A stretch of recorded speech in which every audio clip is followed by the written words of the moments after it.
मैं स्टूडेंट्स पहली बात तो मेरे होनहार बच्चों और बच्चियां माने छात्र और छात्राएं दोनों, क्योंकि कई बार छात्राओं का कंप्लेन रह जाता है कि भाई छात्र का नाम लिया जाता है, छात्राओं का नहीं। आपका छात्र छात्राएं दोनों को मैंने हमारी टीम आश्वासन देती है कि हम आपको आपकी मंजिल तक पहुंचने में बहुत सहायता करने वाले हैं। अब देखिए, मैं अब आपके दिमाग में एक बात होगी। पहली बात तो यह है कि आप कमर कस लीजिए, उल्टी गिनती शुरू है। अब क्लास शुरू होने वाला है। लेकिन आप जानते हैं कि सीधा क्लास शुरू करने में थोड़ी-सी असुविधा होगी कि आप हमारे अगर मेथड को नहीं समझे, तो बहुत कुछ अनकहा रह जाएगा। इसलिए हमारे होनहार बच्चों, पहले आज हम यह बता रहे हैं आपको कि हमारी तैयारी किस तरह की है। क्योंकि आपके मन में सवाल आता है। आपके मन में सवाल होगा, खान स्टडी ही क्यों? क्योंकि इतने सारे संस्थान हैं, इतनी जगह-जगह देखते हैं, हर नुक्कड़ पर खुला हुआ है। प्लीज़ आप मेरी बात को गौर से सुनिएगा। हम उनमें से एक नहीं होने जा रहे हैं। हम सबसे विशिष्ट और अलग होने जा रहे हैं। आप लोग ध्यान से हमारे कार्यक्रम को सुने कि हम क्यों विशिष्ट होने जा रहे हैं। तो देखिए, नॉर्मली लोग क्या होता है कि जब यूपीएससी में लोग प्रिपरेशन करते हैं, तो उनकी तैयारी का तरीका होता है हिस्ट्री पढ़ लिया, ज्योग्राफी पढ़ लिया, इकोनॉमी पढ़ लिया, पॉलिटी पढ़ लिया, बाकी खंड पढ़ लिए और जैसे-जैसे एक-एक खंड वो पढ़ते जाते हैं, वैसे-वैसे कुछ समय के बाद भूलते जाते हैं। क्योंकि पढ़ने से पहले कोई प्लानिंग नहीं होती। और जब सारा जनरल स्टडी जब समाप्त हो जाता है, तो पता चलता है कि वो उसी बिंदु पर छूट गए जहां से शुरू किया था। मैं ऐसे-ऐसे स्टूडेंट्स को जानता हूं कि 3-3 कोचिंग संस्थान की कोचिंग की।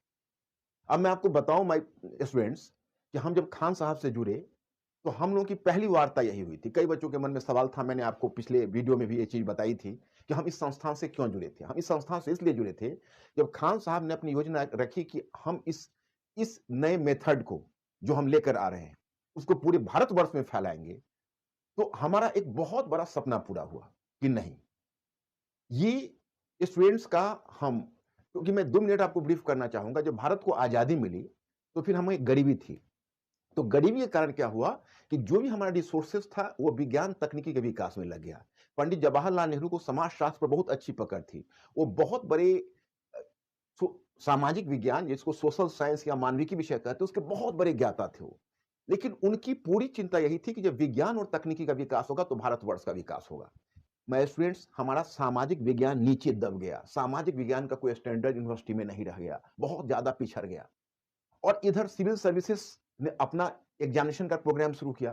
तो जो सिविल सेवा एग्जामिनेशन है, इवन स्टेट सर्विसेज आप कहिए, उनका क्वेश्चन का स्तर बहुत ऊंचा है, विश्वविद्यालय शिक्षा बहुत नीची है। तो उन दोनों के बीच तालमेल नहीं हो पा रहा है। फिर आ गए बीच में कोचिंग संस्थान। तो कोचिंग संस्थान 2013 से पहले तक, 2013 से पहले तक का जो सिलेबस था, जो पाठ्यक्रम था, वो पाठ्यक्रम को आज तक नहीं पार कर पा रहे हैं और वहीं पर रुके पड़े हैं कि 2013 से पहले का जो सिलेबस था, उसी आधार पर बच्चों की पढ़ाई कराई जा रही है। पॉलिटी, इकोनॉमी, साइंस, टेक सब अलग-अलग, आपस में कोई कनेक्टिविटी नहीं। हम अपना प्रोग्राम आपको बताने जा रहे हैं। हम 3 स्तर पर काम करेंगे। पहले, आपकी पढ़ने की गति को बढ़ाएंगे। कैसे? तो डेली कॉम्प्रिहेंशन के प्रैक्टिस से। दूसरा, हम बेसिक मैथ, जो कि हमें खान साहब से बात हुई है, बेसिक मैथ और बेसिक रीजनिंग की आपकी एसेंशियल जानकारी दी जाएगी। एक बात आप जानते हैं, केवल मैथ और रीजनिंग की जरूरत सिर्फ ऐसा नहीं है कि आप बैंकिंग का एग्जामिनेशन, एसएससी का एग्जामिनेशन केवल क्वालिफाई करने के लिए। बैंक आपकी जो रीजनिंग का मेथड है, वो आपकी सोच को बढ़ाती है। आपका जो बेसिक मैथमेटिक्स का सवाल है, आपके दृष्टिकोण को बढ़ाती है। सी सेट क्यों इंट्रोड्यूस किया था यूपीएससी ने? इसी को ध्यान में करके इंट्रोड्यूस किया।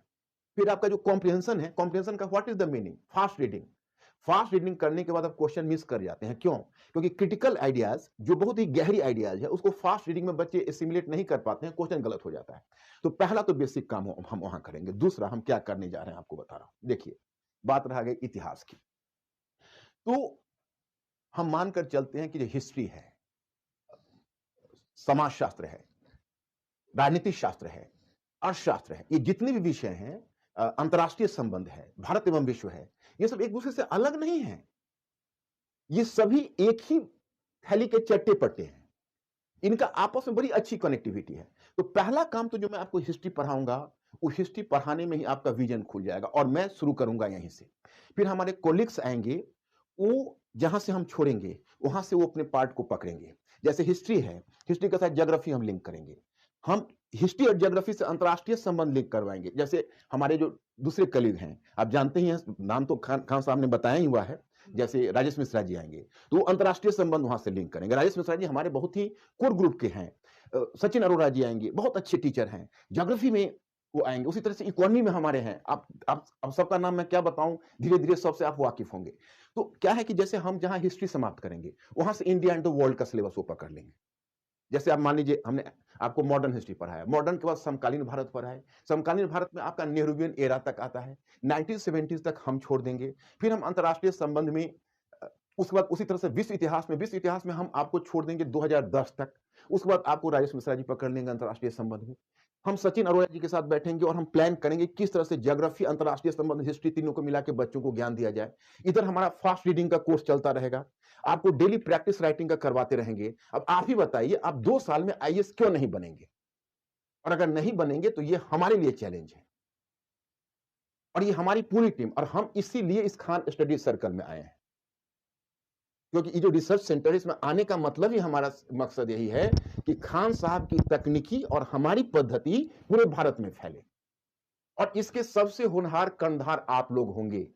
आप लोग इसके सबसे बड़े बेनिफिट उठाने वाले होंगे। हां, लेकिन मेहनत आपको करनी पड़ेगी। मैं आपको बताऊं कि खान साहब से हमने बात की है, इनके पास एक टेक्नोलॉजी इन्होंने डेवलप किया है जिससे आप लोगों का फीडबैक पता चलता रहा है। और बच्चों जानते हो, आप ऐसा मत समझना कि मैं आंखों से ओझल हूं, हम आपको विजुअलाइज कर रहे हैं। अगर विजुअलाइज नहीं करते तो इतने विश्वास के साथ कैसे बोल सकते हैं आप बताइए? हम आपको देख रहे हैं, मन की आंखों से देख रहे हैं और हम इस तकनीकी के माध्यम से आपका फीडबैक लेंगे, रेगुलर फीडबैक लेंगे और आप में से किसी ने जो पढ़ाई में अगर कमी की वो भी हमें पता चलेगा। तो हम एक बहुत बड़ी योजना लेकर, और ये कोई ऐसा नहीं है कि हम आपको सिर्फ एक मौखिक संवाद स्थापित कर रहे हैं, ये रियलिटी है। अब मैं स्टूडेंट्स, हिस्ट्री का बाकी सेगमेंट से तो बात होगी। आप लोगों का सिलेबस, पाठ्यक्रम आपको पता ही होगा कि आपका सिलेबस, अगर पाठ्यक्रम पर हम निगाह डालें तो आपका 3 स्टेज में तैयारी होती है। पहली होती है प्रारंभिक परीक्षा, दूसरी होती है मुख्य परीक्षा और फाइनल होता है साक्षात्कार। सबसे बड़ा रोल उसमें मुख्य परीक्षा का होता है। प्रारंभिक परीक्षा में आपका एक एप्टीट्यूड टेस्ट होता है जिसकी तैयारी हम लोग बहुत जल्दी शुरू करने वाले हैं उसका भी। तो एप्टीट्यूड टेस्ट, तो आपको एप्टीट्यूड तो हम लोग डेवलप करवाएंगे ही करवाएंगे। जो जनरल स्टडीज का पेपर है उसमें मेंस और प्री के बीच कोई विभाजन रेखा नहीं खींची जाती है। जानते हो हम क्या कहते हैं? अगर मेंस रूपी जाल हम फेंकते हैं तो प्रीलिम्स रूपी मछली फंसती है। मेंस रूपी जाल में प्रीलिम्स रूपी मछली फंसती है। तो आप देखेंगे कि जब हम मेंस की तैयारी करवा रहे होंगे, जैसे आप हम हिस्ट्री की तैयारी करवा रहे हैं, तो उसमें 5 क्वेश्चन हम प्रीलिम्स का डेली रखेंगे। जैसे आज जो हमने चैप्टर ले लिया, उस चैप्टर पर कल जब मैं आपसे मिलूंगा तो 5 क्वेश्चन प्रीलिम्स का और 1 मेंस का। आपका रेगुलर बेसिस पर 1 मेंस की राइटिंग होगी, 5 प्रीलिम्स का क्वेश्चन होगा। और जानते हैं 5 प्रीलिम्स का क्वेश्चन क्यों? उससे हमारा 2 पर्पस सॉल्व होता है। प्रीलिम्स का क्वेश्चन, एक हमारा पर्पस सॉल्व होता है कि प्रीलिम्स का जो क्वेश्चन होता है उससे यह पता चलता है कि कल जो हमने इनको दिया, जो चीजें हमने दी, उसको बच्चे कितना पढ़ के आ रहे हैं और क्या स्टूडेंट्स वो क्वेश्चन सॉल्व करने की स्थिति में हैं या क्वेश्चन सॉल्व करने की स्थिति में नहीं। अगर आपने ईमानदारी से कल की चीज पढ़ी होगी तो आज प्रीलिम्स का वो क्वेश्चन आप दोगे, सॉल्व करोगे। अगर ईमानदारी से नहीं पढ़ी होगी तो कोताही होगी, फिर मैं पकड़ लूंगा। कहोगे आप कैसे पकड़ूंगा? हमारी टेक्नोलॉजी पकड़ेगी कि अमुक बच्चे ने सॉल्व किया है 5, अमुक ने 4, अमुक ने 3, अमुक ने 2, 3 तक तो हम आपको छोड़ देंगे। 3 से नीचे जब गिरेगा तो सो कॉज होगा कि भाई 3 से नीचे क्यों गिरा, इसका मतलब है कल आपने मस्ती करी, कल आपने पढ़ा नहीं। इस प्रकार से क्या होगा कि हमारा और आपका कम्युनिकेशन लाइन टेक्नोलॉजी के माध्यम से जुड़ा रहेगा। आज की तारीख में टेक्नोलॉजी बहुत बड़ी चीज हो गई, आपको पता ही है। तो चलिए हम अपना मेथड थोड़ा बताते हैं, आप इसको प्लीज समझने का प्रयास करिए। देखिए, प्रीलिम्स में आपका 2 पेपर हुआ, मेंस में टोटल 9 पेपर है। 9 पेपर में 2 पेपर तो कंपलसरी हो गए, उसको माइनस करिए, हिंदी और इंग्लिश। ये सॉरी, हिंदी कहना गलत है, आप हिंदी बेल्ट के हैं तो आपके लिए हिंदी, उसको वर्नाक्युलर लैंग्वेज कहा जाए, क्योंकि आपको अंग्रेजी तो कंपलसरी है। और वर्नाक्युलर लैंग्वेज का मतलब है कि आपके संविधान की 8वीं अनुसूची में जो भी भाषाएं हैं उनमें से किसी एक को लेकर आप वर्नाक्युलर लैंग्वेज में जा सकते हैं। अब उसमें आप लोग हिंदी में जाएंगे, मेरा विश्वास है। उसके आगे क्या है कि उसके आगे आपका फिर 4 जनरल स्टडीज का पेपर आता है। तो फर्स्ट पेपर जो जनरल स्टडीज का है उसमें लगभग 100 मार्क्स के क्वेश्चन आपको हिस्ट्री कल्चर से आते हैं। फिर इंडियन सोसाइटी का पार्ट है और उसी में आप देखेंगे, उसी में ज्योग्राफी का पार्ट है। उसमें आप देखेंगे भारतीय इतिहास एवं संस्कृति, विश्व का इतिहास, विश्व का भूगोल और समाज, यही आपके सिलेबस में दिया हुआ है। जब आप पेपर नंबर 2 में आते हैं तो आप देखते हैं कि वहां पर भी आपके 3 सेगमेंट रखे पड़े हैं। एक आपका पॉलिटिक कॉन्स्टिट्यूशन है, दूसरा इंडियन सोशल इश्यूज है, सामाजिक मुद्दे हैं, और जो तीसरा है वो तीसरा है अंतर्राष्ट्रीय संबंध। फिर जब तीसरे पेपर में आते हैं उसमें 4-5 चीज़ है, टेक्नोलॉजी है, उसमें नेचुरल डिज़ास्टर है, नेशनल सिक्योरिटी है, फिर आप देखेंगे जो सिक्योरिटी है पूरा, उसके बाद आप देखिए इकोनॉमी है, उसमें साइंस टेक है, तो उसमें 4-5 चीज़ें आपकी आ जाएगी और जो चौथा पेपर है आपका एथिक्स, उसमें आप जानते हैं अभिरुचि, सत्यनिष्ठा। तो ये जो बेसिकली ये जो आपका पेपर है, ये 4 के 4 पेपर, ये 4 के 4 पेपर की तैयारी में आपस में इंटीग्रेशन है, जो हम लोग बाद में करेंगे। पहले मैं आपको इतिहास पर चर्चा कर दूँ क्योंकि यहीं से शुरू करना है मुझे, तो इसकी चर्चा कर दूँ और जैसे-जैसे हमारा कोर्स आगे बढ़ेगा, हम आगे का प्रोग्राम आपको बताते रहेंगे। जैसे आपकी हिस्ट्री में पहला पेपर में हिस्ट्री का लगभग 100 मार्क्स के क्वेश्चन होते हैं और लगभग आपके तकरीबन मानकर आप चलें कि 36 से 40 मार्क्स के क्वेश्चन आपके जनरल स्टडीज के पेपर में होते हैं। जनरल स्टडीज में आप समझ सकते हो 200 मार्क्स में 40 मार्क्स के हिस्ट्री के क्वेश्चन अकेला है और बाकी सेगमेंट्स में तो आगे पीछे हो भी सकता है हिस्ट्री के क्वेश्चन तो हाँ आपको ज्यों का त्यों मिलेंगे, हिस्ट्री एंड कल्चर दोनों मिलाकर। फिर आपका जो मेंस का पेपर है उसमें 100 मार्क्स के क्वेश्चन आपकी हिस्ट्री और कल्चर के मिलेंगे। अब मैं आपको बताऊं कि जो आपका फर्स्ट पेपर है जिसमें हिस्ट्री कल्चर का पार्ट है उसमें सिलेबस की चर्चा करना ही बेकार है क्योंकि सिलेबस में इतना कम दिया है जैसे लगता है कि जब वो सिलेबस सेट कर रहा था वो सिलेबस सेट करने वाला तो मानो ऊँघ रहा हो, उसको आधी नींद आ रही हो आधा जगा हुआ है। विश्व इतिहास का सिलेबस सेट किया है, ऐसा सेट किया है कि आगे का टॉपिक पीछे पीछे का टॉपिक आगे। फिर जो कल्चर है उसमें मात्र 3-4 शब्दावली का प्रयोग किया और मॉडर्न हिस्ट्री में ही 3 टॉपिक रखा है। लेकिन जानते हैं आप, पूरे मॉडर्न हिस्ट्री, पूरे वर्ल्ड हिस्ट्री 250 वर्षों का इतिहास और पूरे कल्चर का भाग मतलब जो ऑप्शनल पेपर का 60% लगभग जनरल स्टडीज का पार्ट है। अब इतने बड़े एरिया को कवर करना है, तो मैं पहले आपके आपके सामने कौन-सा नई तकनीकी लेकर आ रहा हूँ, पहले तकनीकी पर चर्चा कर दूँ। क्योंकि आप कहेंगे कि सर आपका इतिहास पढ़ाने का तरीका क्या है? आपके मन में क्यूरियोसिटी होगी, इतिहास ये भी पढ़ाते हैं, अमुक सर भी पढ़ाते हैं, अमुक सर भी पढ़ाते हैं। मैं एक बात आपको बताता हूँ। एक एक बच्ची ने एक बार हमसे सवाल किया था, मैं जनरल स्टडीज़ का ये लेने वाला था, तो मेरी एक छात्रा थी, उसने मुझसे सवाल किया कि सर ये पार्ट मेरा किया हुआ है। जैसे मैं मॉडर्न हिस्ट्री पढ़ाने वाला था, उसने कहा कि सर ये पार्ट किया हुआ है। वो शायद किसी दूसरे कोचिंग में की होगी, तो हमने कहा कि क्या कहा? किया हुआ है?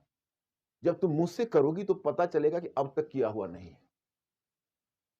क्योंकि आप जब मुझसे एक बार हिस्ट्री और कल्चर पढ़ोगे, तो पुरानी चीज़ों को पहले मैं उच्चाटन देके भुलवाता हूँ, फिर नए सिरे से उसे सिखाता हूँ। क्योंकि वो जो आपने तरीका और मेथड अपनाया हुआ है, वो मेथड से बिल्कुल अलग है हमारा। जैसे आपका तरीका क्या है? आप पढ़ते हो तो इंडस वैली सिविलाइजेशन अलग पढ़ते हो, वैदिक सभ्यता अलग पढ़ते हो, बुद्ध काल अलग पढ़ते हो, मौर्य काल, मौर्योत्तर काल, सबको अलग-अलग पढ़ते हो। कई बार तो मैं खुद भी हैरत में पड़ जाता हूँ। कई अध्यापन तकनीक में मैं कई अध्यापकों को देखा हूँ कि फर्स्ट वर्ल्ड वॉर, प्रथम विश्व युद्ध पहले पढ़ा देते हैं और फ्रांस की क्रांति बाद में पढ़ाते हैं। अब ये मेरी समझ में नहीं आता है कि उल्टी सीढ़ी से आने वाली बात वो बच्चा इतिहास क्या समझेगा? वो तो रटेगा।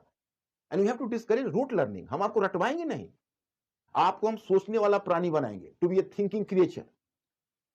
और थिंकिंग क्रिएचर बनने के लिए जानते हैं कौन सी तकनीकी अपनानी है? 2+2 4 नहीं, 2+2 22। क्योंकि 2+2 जब तक अगर हम 4 करते रहेंगे तो आप मानकर चलिए कि 2+2 की जो तकनीकी है वो काम यूपीएससी में नहीं आती है। जैसे मैं उदाहरण बताता हूं, आपने मॉडर्न हिस्ट्री पढ़ा तो आपने 18वीं सदी का इतिहास पढ़ लिया, फिर पलासी का युद्ध और बक्सर का युद्ध पढ़ लिया, उसके आगे आए तो रॉबर्ट क्लाइव और द्वैत शासन पढ़ लिया, उसके आगे वारेन हेस्टिंग्स पढ़ा, वारेन हेस्टिंग्स के बाद फिर आपने लॉर्ड कॉर्नवालिस पढ़ लिया, अस्थाई बंदोबस्त पढ़ा, रैयतवाड़ी पढ़ा, महलवाड़ी पढ़ा। किसी भी टॉपिक में एक दूसरे से कनेक्टिविटी नहीं है और अगर आप पुस्तक में या किसी नोट्स में आप पढ़ते हो तो आप 139 नंबर पेज पर जब आप चले जाते हो तो उस पेज पर जाने के बाद आपको एहसास होता है कि पीछे जो 138 पेज हमने पढ़ा वो सब भूल चुका हूं, अब कुछ नहीं याद है। 139वां पेज पर आपको ख्याल आता है कि पिछले 15 दिनों की जो मेरी पढ़ाई है अब मुझे कुछ याद नहीं है। तो 139वां पेज नंबर को आप मोड़ देते हो बुक को और यह सोचते हो कि अब समय सुकाल अच्छा होगा तो फिर लौटूंगा, फिलहाल मैं देखता हूं क्या करता हूं। फिर तुम बाजार में खोज में चले जाते हो कि अब हिस्ट्री के लिए क्या पढूं, आपको कोई दूसरा बुक बता देता है, आप उस बुक को ले लेते हो। लेकिन सारे बुक में तो हाल वही है। तो आप कहेंगे भाई आप हमें कैसे आसान बना देंगे, तो उसका तरीका बताता हूं। देखो मेरे इस डायग्राम को देखो। प्राचीन काल का इतिहास और मध्यकालीन भारत का इतिहास इस फार्मूला पर चलेगा। प्राचीन काल, मध्यकालीन का भारत का इतिहास इस फार्मूला पर चलेंगे। जैसे हमको क्या करना है कि पूरे इतिहास को पहले 4 पार्ट में बांट देंगे। राजनीतिक, आर्थिक, सामाजिक और सांस्कृतिक। राजनीतिक में 2 है देखो। ये पीपीटी मैं पीपीटी से आपको बताऊंगा और पीपीटी आपको मिलता भी रहेगा। जैसे ये राजनीतिक विस्तार है। तो राजनीतिक विस्तार में क्या करना है, जैसे मैं कहाँ से लूँ, तो पहले एक चीज़ और भी आपको बता दूँ। अगर हमको एंशिएंट और मेडिएवल का जो पार्ट लेना है, उसको हम मुख्य रूप से 3 पहले पार्ट में बाँटेंगे, 3 पार्ट, उसके बाद पहले 3 खंड में बाँटेंगे। कैसे? तो पहला खंड हमारा होगा पूरा पाषाण काल, पूरा पाषाण काल, मध्य पाषाण काल, नवपाषाण काल, ताम्रपाषाण काल, हड़प्पा सभ्यता और महापाषाण काल। इतने भाग को हम एक खंड बनाएँगे। दूसरा खंड बनाएँगे वैदिक काल, बुद्ध काल, मौर्य काल, मौर्योत्तर काल, गुप्तोत्तर काल और पूर्व मध्य काल, दूसरा खंड हमारा बनेगा। तीसरा खंड हमारा बनेगा सल्तनत और मुगल, जिसको उत्तर मध्य काल कहा जाता है। अब उनमें पहले क्या करेंगे, जो पहला खंड है, वो चूंकि पुरातत्व के आधार पर है, उसका तरीका अलग है, तो उसमें परिवर्तन के तत्वों को हम अलग रेखांकित करेंगे। क्योंकि देखो, पहला सवाल मैं बच्चों को यही कहता हूं कि देखो, तुम जो इतिहास पढ़ते हो, तो इतिहास पढ़ने का हमें हमने क्या पहले हमारा देखो मोटो क्या है, इतिहास के अध्ययन का अर्थ है राजनीतिक, आर्थिक, सामाजिक और सांस्कृतिक क्षेत्र में निरंतरता तथा परिवर्तन के तत्वों को रेखांकित करना। इतिहास तथ्य नहीं है। कई बार तो क्या होता है कि हम इमोशनली डिस्टर्ब हो जाते हैं। जब स्टूडेंट्स आते हैं और कहते हैं कि सर इतिहास में बहुत तिथियां याद रखनी पड़ती है, बहुत सारी घटनाएं याद रखनी पड़ती है, बहुत सारे डेट्स याद रखने पड़ते हैं, तो जानते हो, मैं कहता हूं तुम एनसीईआरटी कक्षा 8 की पहला चैप्टर पढ़ लो कि तिथियां क्यों महत्वपूर्ण है। उसी से पता चल जाएगा कि तिथियां थी, लेकिन जब आपके दादाजी इतिहास पढ़ रहे होंगे उस समय तिथियां होंगी। आज इतिहास में तिथियां नहीं है। आज आर्थिक सामाजिक परिवर्तन है, और आर्थिक सामाजिक परिवर्तन सारे परिवर्तनों को लेकर चलता है। तो मैं इसीलिए मैंने पहला इतिहास का मोटो बताया कि इतिहास के अध्ययन का अर्थ है राजनीतिक, आर्थिक, सामाजिक एवं सांस्कृतिक क्षेत्र में निरंतरता तथा परिवर्तन के तत्वों को रेखांकित करना, जिन्हें हम तथ्य के रूप में देखते हैं, वे महज एक दृष्टिकोण को सिद्ध करने के उदाहरण है। मतलब हम जिन्हें तथ्य समझते हैं वो तथ्य नहीं है। अरे वो तथ्य तो एक दृष्टिकोण को सिद्ध करने के उदाहरण है। जैसे अगर मान लीजिए हम ये कहते हैं कि 5वीं सदी ईसा पूर्व में मध्य द्वाब क्षेत्र में लोहे के उपकरणों का प्रयोग शुरू हो गया था। तो ये हो गया हमारी अवधारणा कि भाई 6ठी सदी या 5वीं सदी ईसा पूर्व में मध्य गंगा घाटी में, मध्य गंगा घाटी का मतलब हुआ कि आप इलाहाबाद से लेकर और भागलपुर के रीजन तक जाते हो, तो वहां पर लोहे के उपकरणों का प्रयोग शुरू हो गया था। तो जब हम ये स्टेटमेंट बोलेंगे तो आप कहेंगे मसलन, उदाहरण, तो उदाहरण में है कि जखीरा नामक स्थान से लोहे का एक फाल मिला है। तो बच्चे क्या करते हैं, लोहे के फाल को ही इतिहास समझ लेते हैं कि वो रटेंगे जखीरा नामक स्थान से लोहे के फाल प्राप्त, जखीरा नामक स्थान से लोहे का फाल प्राप्त। लेकिन वो कॉन्सेप्ट उनको समझ में नहीं आएगा कि जखीरा नामक जो स्थान है वहां लोहे का फाल है, तो लोहे का फाल का प्रासंगिकता क्या है। इसका मतलब है जब कृषि उपकरण के रूप में लोहे का प्रयोग हो रहा है, और अगर कृषि उपकरण के रूप में लोहे का प्रयोग हो रहा है, तो जंगलों की सफाई होगी, क्षेत्र आबाद होगा, क्षेत्र आबाद होगा, धान की रोपाई पद्धति का विकास होगा। लोहे के उपकरण धान की रोपाई की पद्धति उत्पादन अधिशेष लाएगा, उत्पादन अधिशेष के कारण जब कृषि अधिशेष आएगा तो शिल्पों का विकास होगा, फिर मुद्रा व्यापार का विकास होगा, मुद्रा अर्थव्यवस्था का विकास होगा और द्वितीय नगरीकरण की शुरुआत होगी। अब बताइए, जखेरा का फाल इतिहास में इतना बड़ा परिवर्तन ला रहा है। परिवर्तन से हम अज्ञात हैं, सिर्फ हम कहते हैं जखेरा नामक स्थान पर लोहे का फाल मिला। यही अंडरस्टैंडिंग बच्चों हमें डेवलप करनी है। I have to make you a thinking creature. मुझे आपको रटने वाला प्राणी नहीं, सोचने वाला प्राणी बनाना है। और जो तथ्य है वो तथ्य तो आपको नेचुरली याद हो जाएगा, वो तथ्य आपको नेचुरली याद हो जाएगा। क्यों? क्योंकि उस अवधारणा का उदाहरण है, और अवधारणा का उदाहरण आखिर कैसे याद नहीं होगा, आप ही बताइए। तो वही है कि इतिहास के अध्ययन का अर्थ है राजनीतिक, आर्थिक, सामाजिक एवं सांस्कृतिक क्षेत्र में निरंतरता तथा परिवर्तन के तथ्यों को रेखांकित करना, जिन्हें हम तथ्य के रूप में देखते हैं, वे महज एक दृष्टिकोण को सिद्ध करने के उदाहरण है। फिर परिवर्तन के तत्वों को रेखांकित करने के लिए इतिहास को निम्नलिखित उपखंडों में विभाजित करके देखना आवश्यक है। अब मान लीजिए खंड तो हमने बता दिया 3 खंड में बांटेंगे, अब इनको भी उपखंड में बांटेंगे, राजनीतिक, आर्थिक, सामाजिक, सांस्कृतिक। अब यहां पर मैं थोड़ा आपको बताना चाहूंगा, देखिए राजनीतिक, तो राजनीतिक में एक पहलू हो गए जिसको कहते हो राजनीतिक विस्तार। ये क्या है? इसमें आपको एक मानचित्र मिलेगा। वैदिक काल से अगर मान लीजिए हम शुरू करते हैं, तो वैदिक काल में ऋग्वैदिक आर्यों का कहां से कहां प्रसार था, इसमें 3-4 चीजें आती है। इसमें आता है शासक, राजवंश, राज्य एवं साम्राज्य।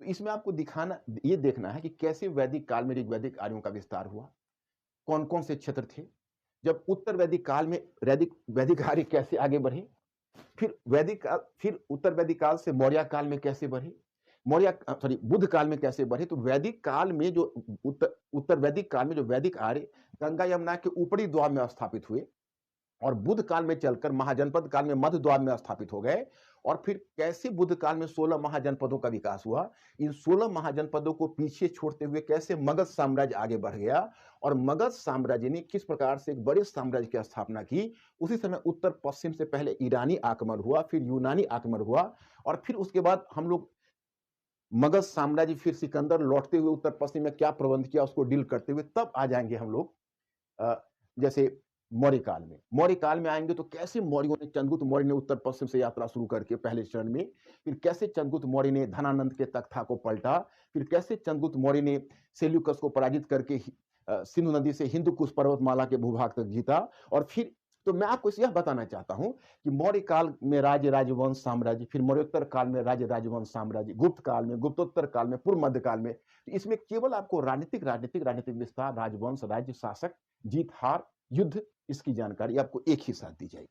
उससे क्या होगा कि मैं आपसे पूछूंगा कि अच्छा एक बात बताइए कि आखिर आप इसको कैसे लेकर चल रहे हैं,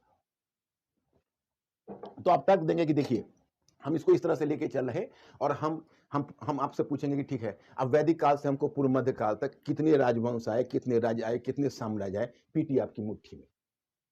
राजनीतिक इतिहास से कोई क्वेश्चन आपका गलत नहीं होगा क्योंकि आपके दिमाग में चलचित्र की तरफ बैठ गया है। एक बार आप वैदिक काल याद करेंगे तो पूर्व मध्य काल तक का परिवर्तन आपको समझ में आ जाएगा। अब उसको वहां छोड़िए, अब आ जाएंगे आप प्रशासन पर। वैदिक कालीन प्रशासन, ऋग्वैदिक काल में प्रशासन की क्या विशेषताएं थी, मान लीजिए 5 से 6 विशेषताएं हैं, उसको एक बार आप ध्यान कर लेते हैं और सारी विशेषताओं के साथ उदाहरण होंगे। उदाहरण ध्यान कर लेते हैं। तो अगर ऋग्वैदिक काल में 6 से 7 विशेषताएं और 6-7 उदाहरण हैं, तो उसको लेकर आप उत्तर वैदिक काल में आ जाइए। उत्तर वैदिक काल में आप फिर उसमें ये 6-7 विशेषताएं, उसमें क्या परिवर्तन आए, उत्तर वैदिक काल में क्या परिवर्तन आए, फिर विशेषताएं, उदाहरण। बुद्ध काल में क्या परिवर्तन आए, विशेषताएं, उदाहरण। मौर्य काल में कैसे मौर्य कालीन प्रशासन में केंद्रीयकरण हुआ, विशेषताएं, उदाहरण। मौर्य काल से मौर्योत्तर काल में कैसे आए, विशेषताएं, उदाहरण। वहां से होती है गुप्त काल, गुप्तोत्तर काल, पूर्व मध्य काल तक, सामंतवाद के उद्भव तक। फिर मैं पूछूंगा अच्छा बच्चों ये बताओ कि वैदिक काल से लेकर सामंतवाद के काल तक, पूर्व मध्य काल तक आप हमें परिवर्तन बताइए, प्रशासन में क्या परिवर्तन है, आप फटाफट हमें बताते चले जाएंगे। इसको कहते हैं हॉरिजेंटल स्टडी। बच्चों आपके मन में जिज्ञासा हो कि आपके इतिहास का पैटर्न क्या है, तो आज तक इतिहास आप लोग वर्टिकल पढ़ते रहे हो, यानी लंबवत। हम लंबवत के साथ साथ क्षैतिज ढंग से अध्ययन कराएंगे, लंबवत और क्षैतिज दोनों, वर्टिकल और हॉरिजेंटल दोनों। और जब वर्टिकल हॉरिजेंटल का जब मेल होगा तो कोई भी चीज आपकी आंखों से छूटेगी नहीं। फिर आप आर्थिक से आते हो सामाजिक में, तो सामाजिक में फिर वही हुआ, वर्ण एवं जाति है, महिलाएं हैं, शूद्र हैं, अछूतों की दशा है। तो सामाजिक में फिर पहले हम ऋग्वैदिक काल से समाज का अध्ययन शुरू करेंगे। उत्तर वैदिक काल में परिवर्तन देखेंगे, कैसे वर्ण आया ऋग्वैदिक काल में, कैसे उत्तर वैदिक काल में चतुर्वर्ण व्यवस्था स्थापित हुई, वहां से बुद्ध काल में आकर कैसे वर्ण व्यवस्था का आधार जन्म हो गया, जाति के विकास का आधार तैयार हुआ। मौर्य काल में कौटिल्य के अर्थशास्त्र में कैसे सामाजिक व्यवस्था पर है, वहां से मौर्योत्तर काल में मनु संहिता, वहां से गुप्त काल में याज्ञवल्क्य संहिता से होते हुए पराशर, नारद सब होते हुए, और कैसे जाति विकसित होता चल रहा है, कैसे अछूत जातियों का कॉन्सेप्ट आ रहा है, जाति से उपजातियों का विकास कैसे हो रहा है, वहां महिलाओं की स्थिति कैसे गिर रही है, जाति व्यवस्था जैसे जैसे क्लिष्ट हो रहा है, महिलाओं की स्थिति और कैसे नीचे गिर रही है। ऐसे करते हुए हम पूरे वैदिक से लेकर और पहुंच जाएंगे पूर्व मध्य काल तक। अब आएंगे सांस्कृतिक पर। जब सांस्कृतिक पर आएंगे तो ये हमारा एक बहुत बड़ा एरिया होगा, क्योंकि ये जो राजनीतिक, आर्थिक, सामाजिक है, ये केवल प्रीलिम्स के लिए आपके लिए इंपॉर्टेंट होगा एंशिएंट में और मिडिवल में, लेकिन जो सांस्कृतिक है वो मेंस और पीटी दोनों के लिए इंपॉर्टेंट है। तो यहाँ पर हम लोग ज्यादा फैलेंगे। जैसे धर्म, दर्शन है, भाषा, साहित्य है, कला है। कला में आपका स्थापत्य कला, मूर्ति कला, चित्रकला, संगीत कला, नृत्य कला, और इसके साथ ही हम विज्ञान और तकनीकी, इन सबको इसी में शामिल करेंगे। और जानते हैं इसमें भी वही तरीका अपनाएंगे। वैदिक काल में पहले एक पकड़ेंगे, धर्म और दर्शन। तो वैदिक काल में धर्म और दर्शन, ऋग्वैदिक काल में क्या था, उत्तर वैदिक काल में क्या परिवर्तन आया, उसके बाद बुद्ध काल में क्या परिवर्तन आया, मौर्य काल में क्या परिवर्तन आया, मौर्योत्तर काल में, गुप्त काल में, गुप्तोत्तर काल में। और जानते हैं आज अगर मैं एक औसत इंसान से पूछूं कि हिंदू धर्म क्या है, तो हिंदू धर्म के बारे में वो नहीं बता पाता है। लेकिन जानते हैं आप, जब आप इस तरीके से पढ़ेंगे तो हिंदू धर्म क्या है वो बखूबी आपकी समझ में आएगा, और बड़े आराम से आप डिफाइन कर सकते हैं कि वैदिक धर्म और हिंदू धर्म में क्या अंतर है, कैसे वैदिक और अवैदिक तत्व मिलते हैं तो हिंदू धर्म का विकास होता है। दर्शन में ही जैसे वेदांत दर्शन है, बुद्ध में बौद्ध दर्शन है, जैन चिंतन है, वहां से आगे बढ़ते हुए आप षड दर्शन, तो वहाँ तक पूर्व मध्यकाल तक आसानी से पहुँच जाएँगे। फिर उसी प्रकार से भाषा और साहित्य में बच्चे प्रायः भ्रम में रहते हैं। परंतु वैदिक काल से अगर हम भाषा साहित्य के विकास का अध्ययन करते चले जाएँगे, तो पूर्व मध्यकाल तक हमको भाषा और साहित्य का विकास बिल्कुल शीशे की तरह साफ हो जाएगा और वही चीज़ कला में होगी। एक स्थापत्य कला पकड़ेंगे, तो स्थापत्य कला का इतिहास हड़प्पा सभ्यता के बाद आपका शुरू हो रहा है मौर्य काल से। तो मौर्य काल में स्थापत्य, मौर्योत्तर काल, गुप्तोत्तर काल। तो मैं कुल मिलाकर मेरा जो ये मेथड है, वो हॉरिजॉन्टल स्टडी की तरफ आपको ले जाएगा और ये हम आएँगे खंड 2 में। अब खंड 3 में सल्तनत और मुगल काल है, वो इसी फ़ॉर्मूला से डिवाइड होगा और चेंजेज़ आगे बढ़ता चलेगा। जानते हैं अब समाज ही है।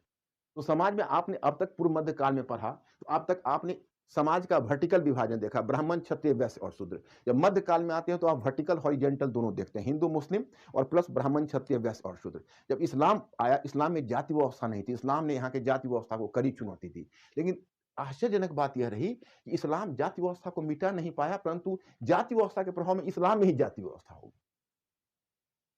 ये जो मध्यकाल है, इसमें आपको फिर जाति वर्ण समझने का मौका मिला। क्या जाति वर्ण समाप्त हो गया? ये क्या एक इतनी बड़ी हिंदू जनसंख्या और मुस्लिम जनसंख्या कैसे मतलब कोरिलेट कर रहे हैं? आपको भारत का समन्वित संस्कृति समझने का मौका मिलेगा। भक्ति और सूफी, जैसे हिंदू धर्म है, तो हिंदू धर्म के बारे में कहा जाता था सर्वग्रासी है। जो भी नया मतांतर आता था, हिंदू धर्म उसको पचा लेता था अपने में। इस्लाम के बारे में कहा जाता था, वो भी सर्वग्रासी था। जहां भी इस्लाम गया, तो मुस्लिम अल्पसंख्यक बनकर गए, लेकिन शीघ्र ही बहुसंख्यक हो गए, क्योंकि वहां उन्होंने वहां के धर्म को परिवर्तित कर दिया। लेकिन भारत की भूमि पर ना तो इस्लाम हिंदुइज्म को निगल सका, न हिंदुइज्म इस्लाम को निगल सका, और दोनों साथ, लेकिन दोनों 600 वर्ष तक साथ साथ रहते हुए समन्वित संस्कृति का विकास किया। That was a complete culture of India. और वह समन्वित संस्कृति आपको भाषा साहित्य में, उर्दू, आपको भक्ति सूफी मूवमेंट में, वो समन्वित संस्कृति आपको स्थापत्य कला में, इंडो इस्लामिक स्थापत्य कला, चित्रकला, इंडो इस्लामिक चित्रकला में व्यक्त होता है। और ये एक भारत की बहुत बड़ी सांस्कृतिक धरोहर है। जानते हैं, अभी एक हाल में बुक किसी वेस्टर्न स्कॉलर ने लिखा है कि पश्चिम के लोगों को मुस्लिम जनसंख्या के साथ एडजस्ट करने का मतलब कैपेसिटी डेवलप नहीं हुआ, लेकिन हिंदुस्तान में एक ऐसा कंप्लीट कल्चर है, यहाँ पर साथ रहने की दोनों को एक जीवन पद्धति विकसित हो गई और एक समन्वित संस्कृति के रूप में। हमको याद है कि जब तालिबान जब अफगानिस्तान में आए थे और जब दक्षिण से कुछ हार्ड बातें जब लिखी गई थी कुछ सोशल मीडिया पर, तो इस बात को एक बहुत बड़े एक्टर हैं और उस वो फ़िल्मी दुनिया के उस एक्टर ने उसने आगाह किया था कि देखिए, हिंदुस्तान की भूमि बड़ी अजीब है। यहाँ पर हिंदू और मुसलमान बहुत अच्छे से और 600-700 वर्ष तक साथ रहते आए हैं। तो बाहर में होने वाली राजनीति का प्रभाव हिंदुस्तान पर नहीं पड़ सकता, क्योंकि हिंदुस्तान में एक अलग दोनों का इक्वेशन रहा है जो मध्यकाल से ही चलता आ रहा है। और हिंदुस्तान में हिंदू और मुस्लिम दोनों आपस में जीने के आदी हो चुके हैं। तो मध्यकाल में आपको समझने का मौका मिले हमारी समन्वित संस्कृति, भक्ति, सूफी मूवमेंट को। और इसमें मैं आपको सोचने वाला प्राणी बनाऊँगा, रटवाऊँगा नहीं। रटना तो अ, भूल जाना है, वो तो मतलब ये समझिए कि अगर कोई रट रहा हो तो इसका मतलब उसको तरीका पता नहीं है। अगर तरीका पता हो तो आपको रटने की ज़रूरत ही नहीं होगी। तो इस तरह से हम लोगों का मध्यकाल तक निपट जाएगा। अब आएगा हमारा परिवर्तन को देखो। अब परिवर्तन का जो क्रम आप रेखांकित कर रहे हो, इसमें हमने 2 गोले बनाए हैं। ये 2 गोले क्या बताएगा? मैं आपको बताता हूँ, देखिए। आपको गोले दिख रहे हैं? अब पता नहीं आपको ये गोले दिख रहे हैं या नहीं। देखिए, ये 4 गोले हैं, 1 2 3 4, ठीक है? तो ये राजनीतिक है, ये आर्थिक है, ये सामाजिक है, ये सांस्कृतिक है। तो मैं आपको परिवर्तन पढ़ा रहा हूँगा, वहाँ 2 विद्या पहले दूँगा कि जो परिवर्तन आप पढ़ रहे होगे तो ध्यान रखना, राजनीतिक परिवर्तन सबसे तीव्र होता है, बहुत तेज़ी से होता है, जिसमें राज्य बनता है, राज्य से साम्राज्य बनता है, फिर साम्राज्य टूटता है, राज्य बनता है। राजवंश आते हैं, जाते हैं, राजवंश गिरता है, फिर उठता है। और जब आप आर्थिक पर आते हो, तो आर्थिक परिवर्तन उससे थोड़ा धीमा होता है। जितना राजनीतिक जितना द्रुत होगा, आर्थिक नहीं होगा। सामाजिक परिवर्तन उससे भी धीमा होता है। जैसे मैं जब आपको पढ़ाने लगूँगा चेंज, जब हॉरिज़ॉन्टली बताऊँगा तो राजनीतिक परिवर्तन में हमको टाइम ज़्यादा लगेगा। आर्थिक परिवर्तन में उससे कम टाइम लगेगा। सामाजिक परिवर्तन में उससे भी कम टाइम लगेगा और सांस्कृतिक परिवर्तन उससे भी कम होता है। ब्राह्मणों की श्रेष्ठता जो वैदिक काल में स्थापित हुई, आज तक स्थापित है, कोई न कोई रूप में। तो यह चीज़ जो है, यह चीज़ आपको परिवर्तन के ज्ञान से आएगा। जैसे आपका जो है ना ज्ञान का चक्षु खुलेगा कि आज तक हम ये सब चीज़ नहीं जानते थे। मतलब आप समझ सकते हो कि सब उस पुस्तक में है लेकिन दिखता नहीं है। जैसे ब्रह्म हर जगह है लेकिन नेकेड आँखों से दिखता नहीं। तो ये जो है, ये एक बहुत बड़ी चीज़ और बहुत बड़ा एसेट होगा। और ये सिर्फ और यही प्लेटफॉर्म पर आपको मिलेगा, क्योंकि मैं सिर्फ इसी प्लेटफॉर्म पर पढ़ाऊंगा, हमारी टीम सिर्फ इसी प्लेटफॉर्म पर होगी और हमारी टीम ही इस चीज को हिंदुस्तान में लाएगी। हम आपको वादा करते हैं कि हमसे बढ़िया कोई नहीं होगा इस फील्ड में यूपीएससी की तैयारी। लड़का कह रहा कि अब दिखने लगा है, हाँ कह रहा है कि नहीं दिख रहा था, अब हाँ कह रहा दिखने लगा है। दिखने लगा है, हाँ। Very good. और देखो ये डायग्राम है, ये डायग्राम में भी 4 सर्कल है, लेकिन आप गौर से देखिए, आपको दिख रहा होगा ये जो 4 सर्कल है, मैं ये सब भेज भी दूंगा आपको, मेरा जो पीपीटी होगा वो आपको चला जाएगा, मैं ये भी जो डायग्राम है मैं आपको भेजूंगा, नो प्रॉब्लम एट ऑल। और आप लोग केवल हमसे कम्युनिकेट हुए रहिए, आपका जैसा आपकी जरूरत होगी हम आपकी जरूरत के अनुसार करते रहेंगे, आप केवल कम्युनिकेट करिएगा। देखिए इसमें भी आप देखेंगे कि यही 4 गोला है, लेकिन वो 4 गोले में नाम अलग अलग है। देखिए राजनीतिक ऊपर है, उसके अंदर सामाजिक है, उसके अंदर सांस्कृतिक है और सबके नीचे ये आर्थिक है। ये गोला आप देख रहे हैं ना, ये आर्थिक है। इसके पीछे क्या है पता है? जो परिवर्तन होता है, पहला तो बता रहा है परिवर्तन में ये ज्यादा तेज, ये कम तेज, ये कम तेज, ये कम तेज, लेकिन ये गोला आपको बता रहा है कि आर्थिक परिवर्तन सभी की जड़ में है। जो मार्क्सवादी इतिहासकारों ने, हम यहाँ मार्क्सवादी दृष्टिकोण आपको नहीं बता रहे हैं, यहाँ हम आपको बता रहे हैं कि आर्थिक परिवर्तन महत्वपूर्ण होता है। आर्थिक परिवर्तन राजनीतिक, सामाजिक और सांस्कृतिक परिवर्तन को दिशा देता है, तो दूसरी तरफ सांस्कृतिक, राजनीतिक, सामाजिक और सांस्कृतिक परिवर्तन भी आर्थिक परिवर्तन पर प्रभाव छोड़ता है। जैसे मैं आपको उदाहरण बताता हूं, आपने अगर एनसीईआरटी पुस्तक की पुरानी वाली आर्य शर्मा की पढ़ी होगी, वहां पर आपने देखा होगा कि वहां आपको सूचना मिलती है जो मध्य गंगा घाटी में तो लोहे के उपकरणों का प्रयोग हुआ, जंगलों की सफाई हुई, तो जो कृषि अधिशेष पैदा हुआ, वो कृषि अधिशेष ने एक नगरीय अर्थव्यवस्था को जन्म दिया। और जो बौद्ध पंथ का उद्भव है उसको आर्य शर्मा बताते हैं कि कृषि अधिशेष और जो नगरीय अर्थव्यवस्था है उससे बौद्ध और जैन पंथ का उद्भव जुड़ा हुआ है। तो आर्थिक से देखा आपने, उसी प्रकार से समाज है। तो अगर अर्थव्यवस्था का विकास सीमित होगा तो समाज आपको समतामूलक दिखेगा। जैसे जैसे आर्थिक अधिशेष पैदा होता है समाज विभाजित होता चलता है। क्यों? क्योंकि जिस समय आर्थिक अधिशेष आता है तो कुछ लोगों की आंखें चमकने लगती है कि आहा, ये अधिशेष हम अपने पक्ष में ले आए।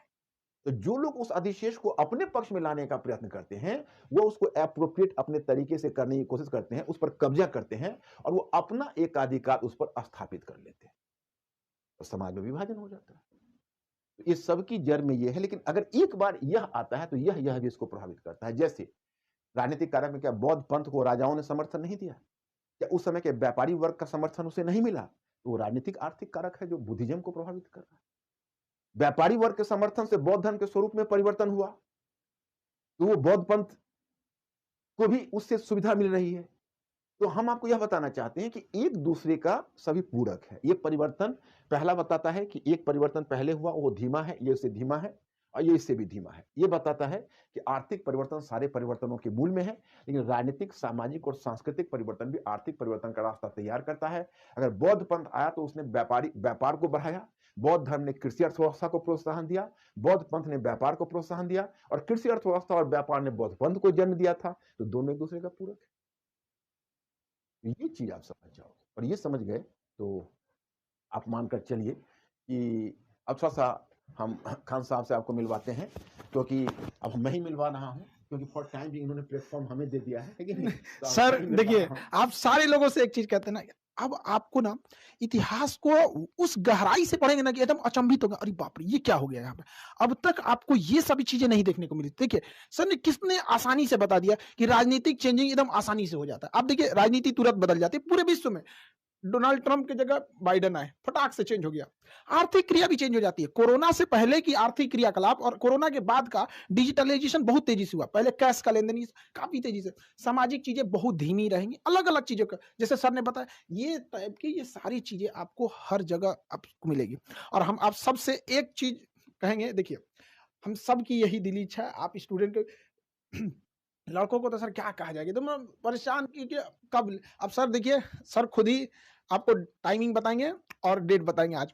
और आज कितने लोग सहमत हैं वो यस लिखेंगे कि सर इस पूरे सिलेबस को, पूरे करिकुलम को लेके डे फर्स्ट से और लबासना तक का सफर वहां तक के सफर को पूरी तरह से सर लीड करे।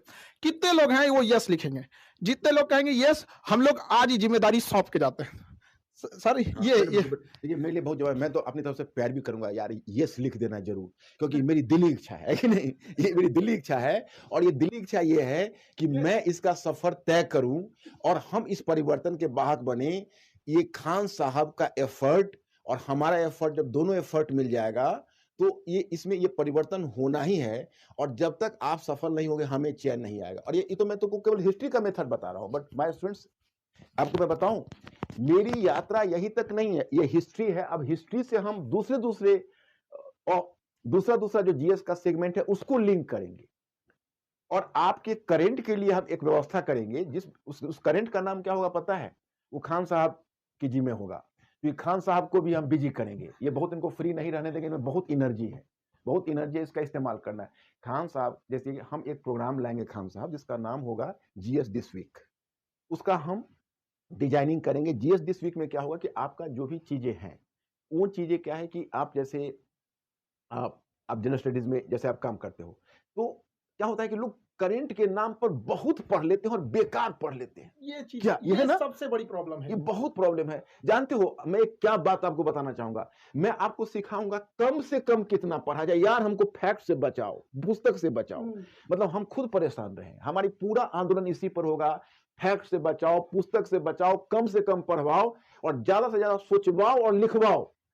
35,000 लड़कों ने स्पष्ट कर दिया कि सर आपको ये जिम्मेदारी संभालनी है। बहुत बहुत धन्यवाद बच्चों, बहुत बहुत धन्यवाद। आज आपने मेरी उम्र को देखिए, अब मैं आपको बताऊं कि आप मेरी उम्र पर मत जाइएगा। मेरे पास अभी एनर्जी ऐसा है कि 20 वर्ष में हिलने वाला नहीं हूं। 20 वर्ष में हिलने वाला नहीं हूं। आज भी किसी यंग टीचर से ज्यादा आवर्स में क्लास में खड़ा रहता हूं। सर हम आप लोग के एज पे जाएंगे तो खड़े नहीं और होंगे। हम आपको पता है मैं 16 घंटे लेबर करता हूं डेली, पढ़ने में पढ़ाने में। क्योंकि ऐसा नहीं कि हम पढ़ाने के लिए खुद बहुत मेहनत करते हैं। खान साहब को हमने अपनी लाइब्रेरी दिखाई हुई है। हम तो दंग रह गए सर। खान साहब को हमने अपनी लाइब्रेरी दिखाई हुई है। मार्केट में एक भी अच्छी पुस्तक आती है, चाहे वो पॉलिटी की हो, इकोनॉमी की हो, इसी विश्वास के साथ हम आपको कह रहे हैं कि हम आपको लिंक हम आपके पास इजी पहुंचाएंगे, बहुत ही इजी और बहुत इजी मेथड से। तो बहुत सारा प्रोग्राम हम ये नाम ही है GS research centre, Khan GS research centre. उस रिसर्च सेंटर पर वाकई में अब आपको बहुत सारे रिसर्च यूपीएससी के मिलेंगे और आपको खुद ही जैसे हम जीएस दिस वीक जो लाने जाएंगे, वो जीएस दिस वीक में बहुत नहीं, 3-4 ऐसे मुद्दे जो इकोनॉमी से कहां जुड़ते हैं। ये नहीं कि आप पूरा कहानी आपको इकोनॉमी से देखिए, ये आपका लाभ का है, इतना ही। 15 minute economy, 15 minute polity, 15 minute international relation, ये आपका यहां जुड़ रहा है। थोड़ा आप ट्रेडिशनल होने दीजिए। एक बार तो करंट हम शुरू करवा देंगे, फिर ट्रेडिशनल से जुड़वाएंगे और फिर मैं आपको वीक में आता रहूंगा और आपसे पूछता रहूंगा कि जरा आप हमें बताइए कि आप कहां छूटे हुए हैं, मतलब क्या आपको क्या दिक्कतें हो रही है। और इसमें हमारी टीम पूरी तरह से सहायता करेगी। आप लोग अपना मन को ठान लीजिए, बिल्कुल ही हम लोग आपके साथ हैं। अब आप लोगों ने देखिए इस चीज को सर पूरे कैरिकुलम को आपका डे फर्स्ट से लेके जब तक वहां नहीं पहुंचा दिया जाता है तब तक सर आपको पूरी तरह से इसमें लीड करते रहेंगे।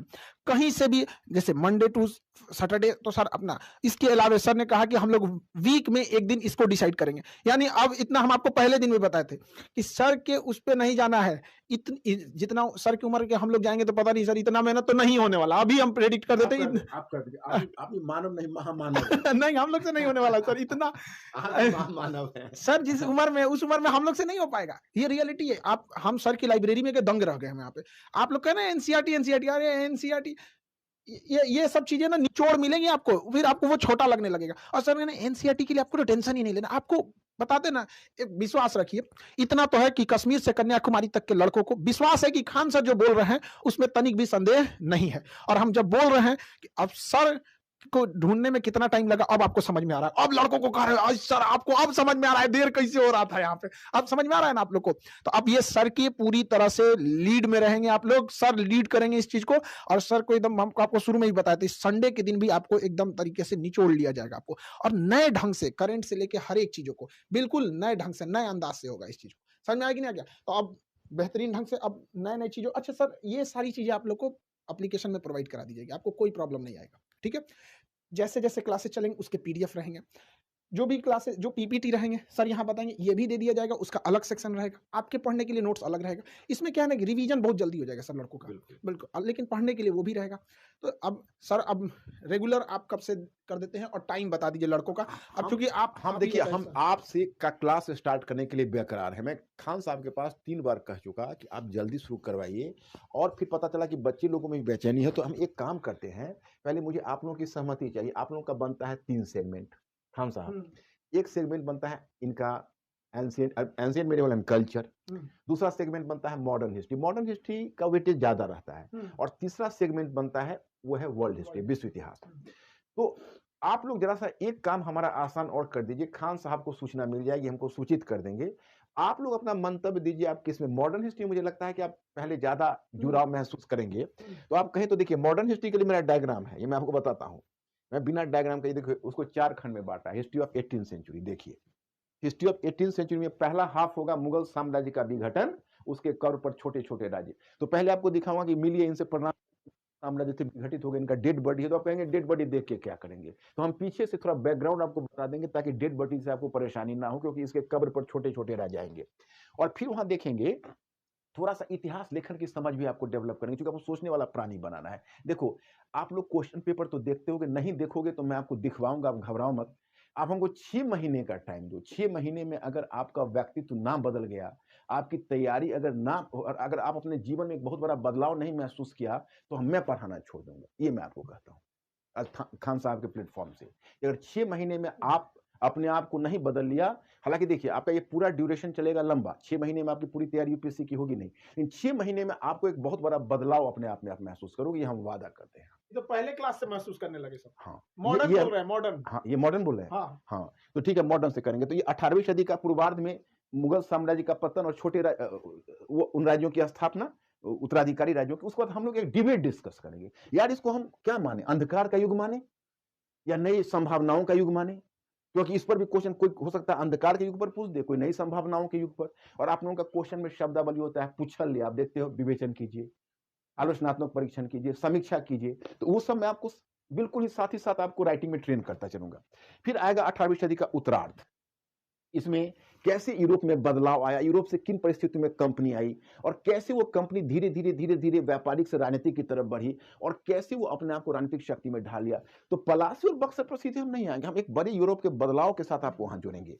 फिर तब तीसरा खंड होगा हमारा उपनिवेशवाद, जैसे ये हुआ 18वीं सदी का उत्तरार्ध, अब तीसरा खंड होगा उपनिवेशवाद। उपनिवेशवाद में 3 उपखंड बनते हैं, पहला उपखंड का ये डायग्राम। समझ रहे हो? पहला उपखंड का, क्योंकि देखो उपनिवेशवाद का प्रथम चरण, वाणिज्यिक चरण, उद्देश्य क्या है? नीतियाँ क्या है? क्योंकि उपनिवेशवाद मूलतः एक आर्थिक संबंध है। ब्रिटिश यहाँ क्या करने आए थे? शोषण करने आए थे। उन्होंने जो राजनीतिक नीति बनाई, प्रशासनिक नीति बनाई, सामाजिक नीति बनाई, सांस्कृतिक नीति बनाई, वो शोषण के लिए ही बनाई थी। उनका मुख्य उद्देश्य शोषण करना था। तो ये सब नीति इसी के तहत है। तो पहला डायग्राम ये बनेगा।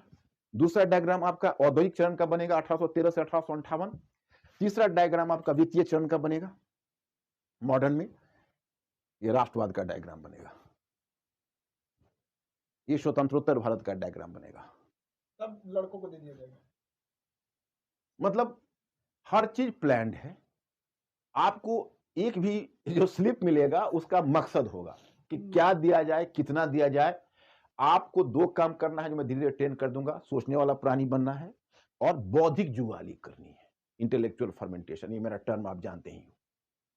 तो बौद्धिक जुगाली, और कोई बात नहीं, अब हम दोनों लोग मिल गए और अब तीसरे लोग 3 लोग मिल गए, तो अब बहुत बड़ा परिवर्तन आने वाला है। थर्सडे से, परसों से हुँ, हम आपका क्लास स्टार्ट करने जा रहे हैं मॉडर्न हिस्ट्री से। डन। ओके, मॉडर्न हिस्ट्री से जा रहे हैं। थोड़ा-सा केवल आप लोगों से एक ही रिक्वेस्ट है कि 2-3 दिन धैर्य से मेरा तरीका सीखना। अगर मेरा तरीका सीख जाओगे, तो फिर बहुत एन्जॉय करोगे। लेकिन तरीका सीखने में हमारे और तुम्हें ट्यून्ड अप होने में थोड़ा-सा टाइम लग सकता है हल्का 1-2 दिन, लेकिन 1-2 दिन में एवरीथिंग वुड बी क्लियर। तो क्या खान साहब अब क्या किया जाए? अब आज सर इनको छोड़ दें? आप ही डिसाइड करेंगे। तो आज तो अब मेरी टीम से भी हम आपको मिलवाएँगे, खान साहब मिलवाएँगे और पूरी टीम, हम लोग टीम वर्क की तरह काम करेंगे। और उसमें आप जानते हैं कि मेरा रोल बड़ा है और आप लोगों ने भी इतना बड़ा विश्वास जताया है, तो हमें आपको सबसे उम्दा चीज़ देनी है, सबसे उम्दा चीज़। हम विश्वास के साथ कहते हैं, ये बाज़ार में, यूपीएससी के बाज़ार में तो ये चीज़ नहीं नहीं मिलेगी जो मिलेगी। हम लोग देने जा रहे हैं। आप फी पर मत जाइए। आप जब देखेंगे कि भाई 2 लाख, 2.5 लाख देने वाले बच्चे उस जगह पर नहीं है जो आप 7,500 देख रहे हैं। यही तो हम लोग का मकसद था हाँ, सर। आप फी पर मत जाइएगा। आप फी पर मत जाइएगा, आपको गाँव से खींच के दिल्ली लाएँगे, आप चिंता मत करिए। और जब यूपीएससी बिल्डिंग में बैठ के आप इंटरव्यू दे रहे होंगे, तब आप वो महसूस करेंगे कितना बड़ा बदलाव हुआ। लेकिन आपको थोड़ा-सा जो तरीका बताएँगे उस तरीका को फॉलो करना है। और खान साहब आप टाइमिंग कुछ क्या कहना है? चाहेंगे? Timing sir. हाँ, टाइमिंग अभी 7 बजे का रखते हैं, 7 पीएम का रखते हैं, सूटेबल है। इवनिंग का टाइम हमें भी थोड़ा अच्छा लगता है, आप लोगों को भी अच्छा लगेगा। तो 7 पीएम से शुरू करते हैं परसों यानी थर्सडे के दिन से, ओके? और कुछ? तो आप कुछ कहना चाहिए? देखिए, सर ने डिसाइड कर दिया और देखिए, एक होता है ना सेनापति सेना को किधर ले जाना चाहता है और इस उम्र में सर इतना मेहनत करते हैं ना, तो सोचिए आप लोगों से कितना करवाने वाले हैं और आप लोगों ने ही सर को इतनी बड़ी जिम्मेदारी दी है, इसलिए आप अब कमर कस लीजिए। आपका सोच ना बदल जाए तब कहिएगा, ये मेरा विश्वास है। और आप कहीं भी, हम आपको एक बात बोलते हैं ना कि आपके कलम की रफ्तार देख के बगल का विद्यार्थी अपना कलम रोक देगा कि अब मेरा तो ना होने वाला है, इसका तो हमें नहीं, लेकिन मेरा तो ना होने वाला है। आपकी सोच ना बदल जाए तब कहिएगा वास्को डिगामा भारत आया, ये तो छोटी चीज है, गूगल भी तो यही आ रही है, गूगल से लेकर आखिर क्यों आप वास्को डिगामा तक ही रुक जाते हैं? माइक्रोसॉफ्ट, गूगल, टेस्ला सब तो इधर ही चले आ रहे हैं, आखिर कुछ तो है। तो ये थिंकिंग चेंज हो जाएगी।